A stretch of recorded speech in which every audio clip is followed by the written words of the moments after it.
ಟ್ರೈನ್ಗಳಲ್ಲಿ travel ಮಾಡ್ತಾ ಇರ್ತೀವಿ. ಆದರೆ ಟ್ರೈನ್ ಕೋಚ್ ಮೇಲೆ ಯಾಕೆ ಈ ನಂಬರ್ ಇರುತ್ತೆ ಅಂತ ಯೋಚನೆ ಮಾಡಿದ್ದೀರಾ? ಹಾಗಾದರೆ ನಾನು ಈ ವಿಡಿಯೋದಲ್ಲಿ ತಿಳಿಸ್ತೀನಿ. ಫಸ್ಟ್ 2 ಡಿಜಿಟ್ಸ್ ಬಂದು ಇಯರ್ ಆಫ್ ಮ್ಯಾನುಫ್ಯಾಕ್ಚರ್, ಅಂದರೆ ಇದು ಯಾವ ವರ್ಷದಲ್ಲಿ ಮ್ಯಾನುಫ್ಯಾಕ್ಚರ್ ಆಗಿದೆ.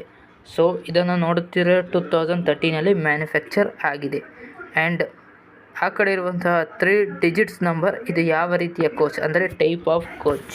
1 ರಿಂದ 25 ತನಕ AC ಫಸ್ಟ್ ಕ್ಲಾಸ್, 26 ರಿಂದ 50 ತನಕ AC first class come second tyre, 51 ರಿಂದ 100 ತನಕ AC ಸೆಕೆಂಡ್ ಟೈರ್, 101 ರಿಂದ 150 ತನಕ AC ಥರ್ಡ್ ಟೈರ್, 151 ರಿಂದ 200 ತನಕ AC ಚೇರ್ ಕಾರ್ ಕೋಚ್, 201 ರಿಂದ 400 ತನಕ ಸ್ಲೀಪರ್ ಕ್ಲಾಸ್ ಕೋಚ್, 401 ರಿಂದ 600 ತನಕ ಜನರಲ್ ಕೋಚ್, 601 ರಿಂದ 700 ತನಕ ಸೆಕೆಂಡ್ ಕ್ಲಾಸ್ ಸಿಟ್ಟಿಂಗ್ ಕೋಚ್, 701 ರಿಂದ 800 ತನಕ ಸಿಟ್ಟಿಂಗ್ ಕಮ್ ಲಗೇಜ್ ಕೋಚ್, 800ಕ್ಕಿಂತ ಹೆಚ್ಚು ಪ್ಯಾಂಟ್ರಿ ಕಾರ್ ಅಥವಾ ಜನರೇಟರ್ ಕೋಚ್.